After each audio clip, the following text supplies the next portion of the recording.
Hi, this is Matt Powell speaking from B2B International, and today I'm going to be talking you through our piece of research, Winning with Emotion, how to become your customer's first choice. Now, for those that don't know us, B2B International is a specialist research and insight agency. We're part of Dentsu, and we recently joined Merkle B2B, which has 5 leading B2B agencies in it. Now, being a B2B specialist agency, over the years, we're always looking to push thinking forward in terms of the knowledge around B2B and B2B decision making, the way that B2B organizations do business.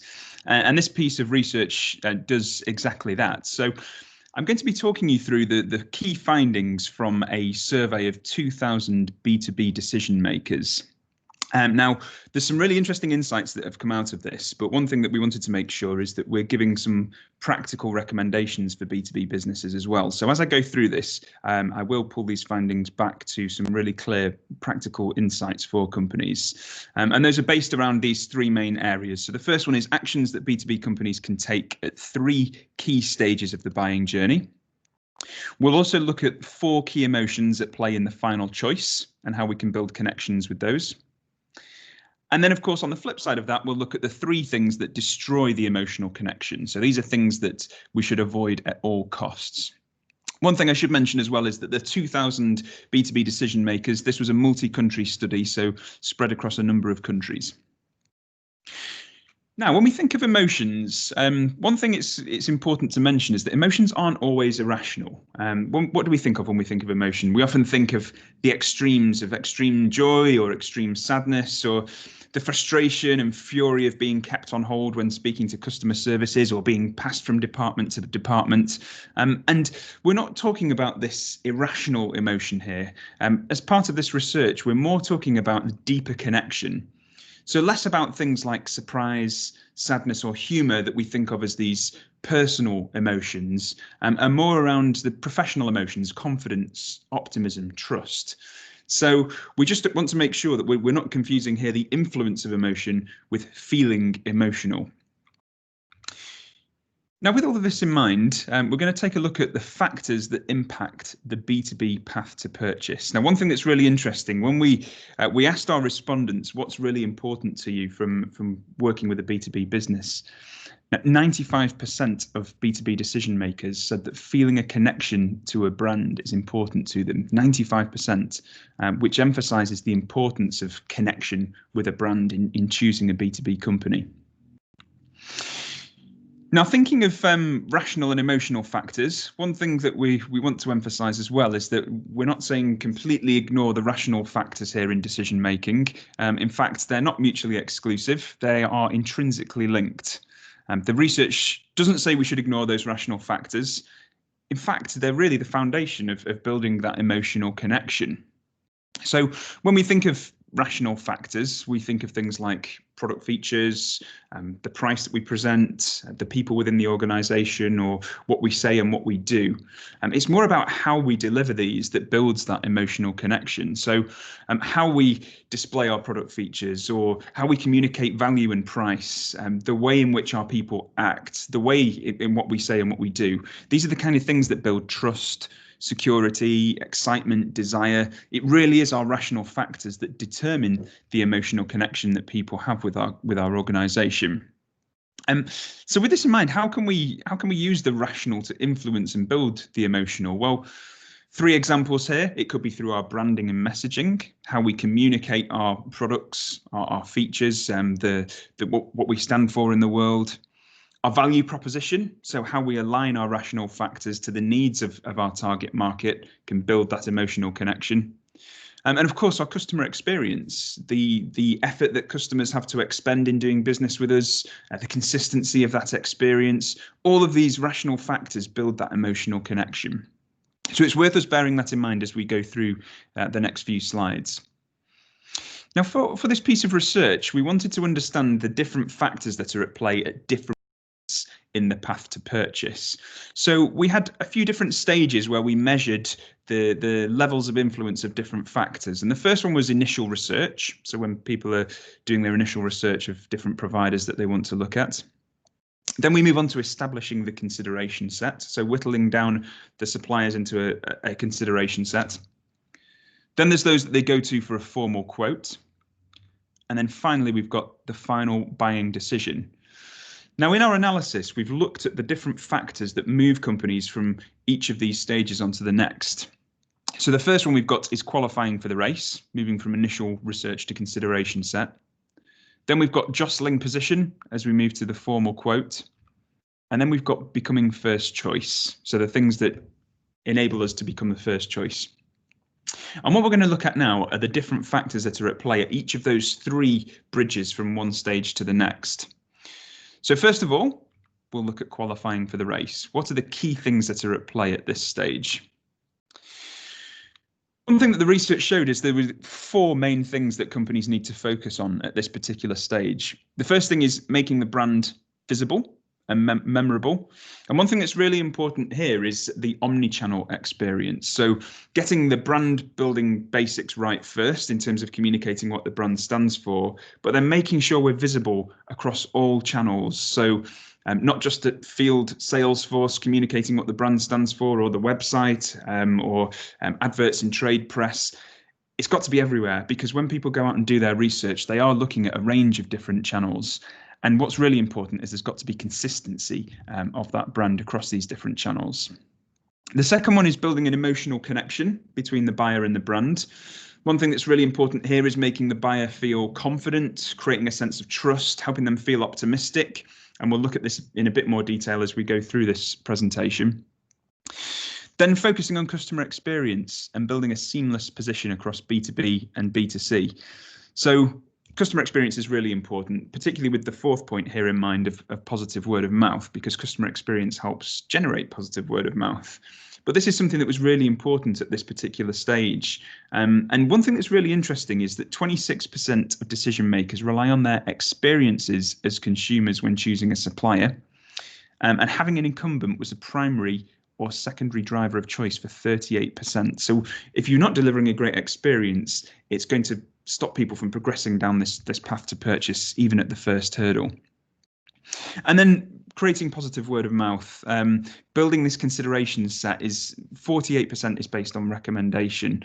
And what we saw is that professional peers hold the most weight here. So having a great customer experience is something that's going to generate positive word of mouth and spread the word of the brand around the sector. So those are the four main factors at qualifying for the race. The next stage was jostling for position.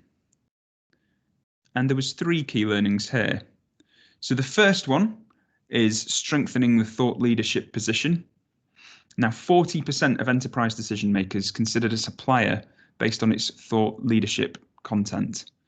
So this is something that's really, really important, making sure that the organization has a really strong thought leadership position. It also helps as well with communicating some of the important emotions that we're going to look at a bit later on. So helping to build trust, to build optimism that the company's pointing itself in the right direction, that it's driving the industry forward through its thought leadership. The second one is building connections with the wider decision-making unit and those that influence. As we know in B2B, we're not just selling to one person, we're selling to an organization. Everybody has different needs within an organization, so making sure our messaging communicates and aligns with different decision makers within the organization is something that's really important. And then finally, clearly communicate our point of difference and sell on value. And this is something that's really important and one that we'll look at in a little bit more detail. And I think it's perhaps best understood looking at these three circles where we look at our customer needs, our strengths as an organization, and our competitors' strengths. And this is a good way of thinking about what our points of differences are. So if we can understand what our strengths are as an organization and what our competitors' strengths are, of course, there's always going to be points of parity, but hopefully there will also be points of difference as well. And the thing that's really important here is understanding how those points of difference align with our customers' needs. Often there's research that's required to do this, but this enables us to see what aligns with our customer needs and what is different from our competitors' strengths. And those are the points that are really important to push at this stage. Jostling helps companies stand out and move on to the next stage. So the third stage is becoming first choice. Now, one thing that's really interesting, when we looked at a range of different sectors, on average, only 2 suppliers will be asked to provide a formal proposal or quote. This is an average across a number of different sectors. Companies get whittled out very quickly as they go along the buyer journey. And once it gets to this formal quote stage, on average, it's typically only 2 suppliers. And what is it that tips the balance? Well, actually, looking at all the different factors that would have a sway, creating an emotional response to your offer is the key to differentiation here. Once it gets down to those final 2 providers, the emotional connection plays such a huge part in their B2B decision making, which does go against a lot of the common thinking that when it comes to the end decision in B2B, it's often down to spreadsheets of different factors. Procurement gets involved, and that takes any kind of emotion out of the equation. Whereas actually, what we saw is that out of all the different factors at play in the last stage, 56% of them are emotional factors. So having a strong emotional connection with the supplier accounts for 56% of the final decision. It's something that's absolutely crucial. So if companies are just relying on rational factors alone, then they're going to find it very, very difficult to move onto converting this sale if it's down to the last 2 in the final decision-making stage. Now, one thing it's worth emphasizing as well is that this doesn't mean that rational factors are completely ignored. As I mentioned before, one thing that's crucial to building that emotional connection is building on our rational factors and using our rational factors to communicate our emotional, to build our emotional offer. This could be the 4 Ps, or in the B2B space, one thing that we quite like using is the SAVE framework, where we're looking at communicating our solution, how our customers get access to that, how we communicate value, how we educate the market.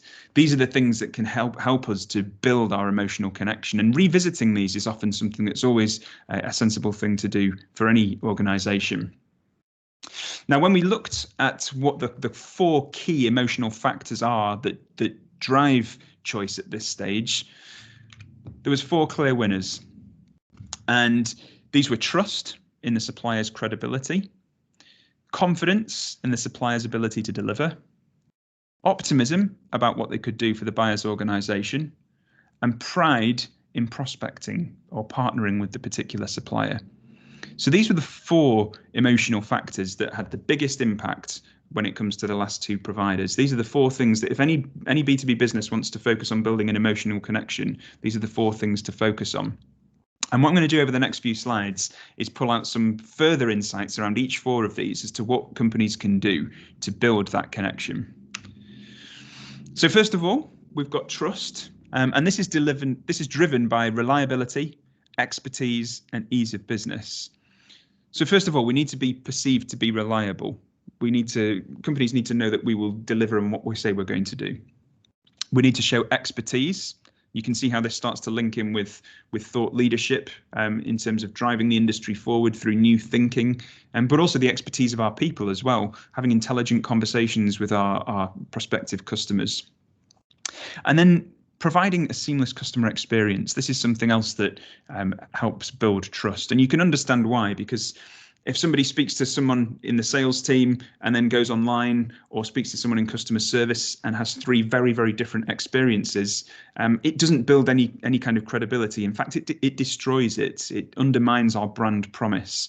Having a seamless customer experience helps strengthen that brand promise and also helps build trust. So these are the 3 key things for building trust: reliability, expertise, and ease of doing business. The second factor is confidence, and having the resources to support the customer and the brand reputation to put them at ease.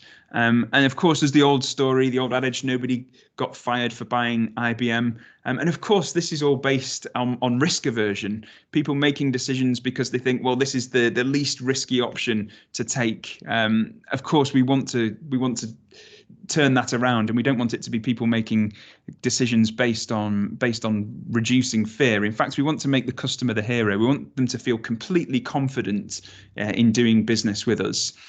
That could be making communications or information that the target customer and key point of contact can use to sell in the organization to the wider decision-making unit.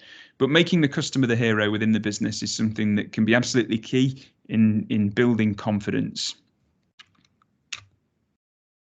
The third one is optimism, and this is predominantly built on thought leadership and problem-solving abilities. So first of all, demonstrating experience within the customer's industry so that they know that we know their business.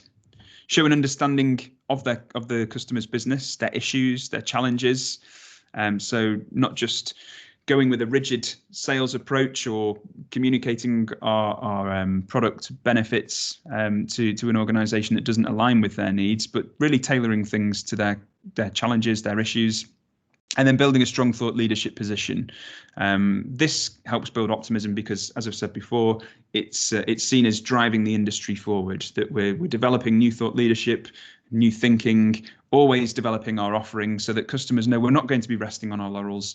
We're going to be growing and changing as an organization, and they will always have the latest solutions from us. And then fourth is pride. And this is driven by proactivity and the ability to make the client look good after the decision. So here, the golden rule is make the customer look good. And we do that by delivering on promises. So, of course, how do we communicate this in the buying journey? Well, case studies could be a way of doing that, demonstrating return on investment for other clients. But pride is one of the fourth key emotional factors in driving choice when it comes down to the last two providers. So making the customer look good is one of the keys to building that pride. So these are four key factors that are really important when it comes to making that final decision. I also mentioned earlier on that we talk about some factors to avoid at all costs. And one thing that we saw in our research is that there are three key emotional factors that we need to avoid at all costs. And these are uncertainty, skepticism, and confusion. If we're communicating any of these throughout that buyer journey, then these are going to result in us losing business. So the first one is avoid instilling a feeling of uncertainty about your core competencies. Of course, if customers don't feel certain that we can do what we say we do, then that's going to have a negative impact on people progressing through the buyer journey. Being transparent with the offer and the pricing structure as well.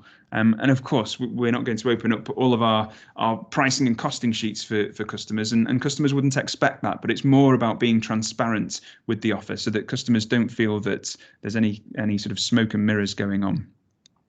And then clearly and consistently communicating the benefits of the offer. And you can see there's a bit of a thread here that comes through these negative emotions and also the positive ones, is this issue of consistency and making sure that we're consistent with the way we communicate our brand, with the customer experience. It's something that's absolutely crucial. And if there is inconsistency, then it's something that can destroy the brand, and it's something that can erode trust, and of course can result in us dropping out of the buying funnel if people feel that we are inconsistent with how we communicate the benefits of our offer.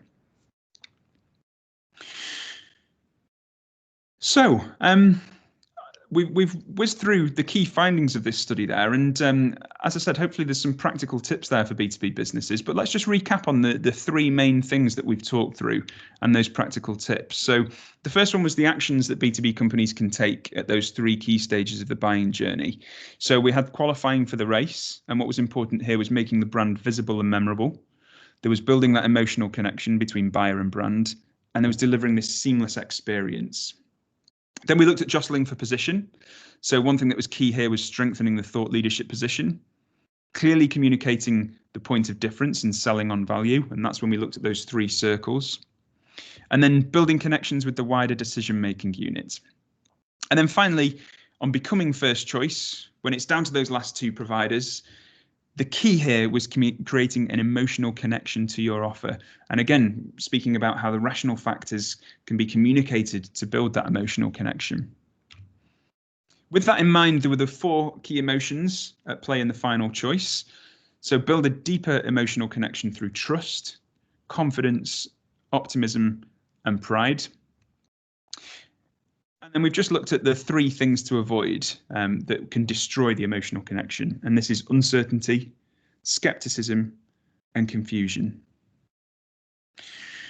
So hopefully that's been an insightful look at our piece of research, Winning with Emotion. Hopefully there's some practical tips there as well for B2B organizations. If you want to learn more, then you can visit our website. There's the Contact Us page if you would like to speak to anyone about anything that we've covered in this. Of course, there's loads more detail behind this as well. So if anyone has any questions or would like to dive into the detail, then please do reach out to us via the website. And if you found this piece of research useful, then do take a look at our brand superpowers research, which builds upon this piece of research. Thanks very much for listening.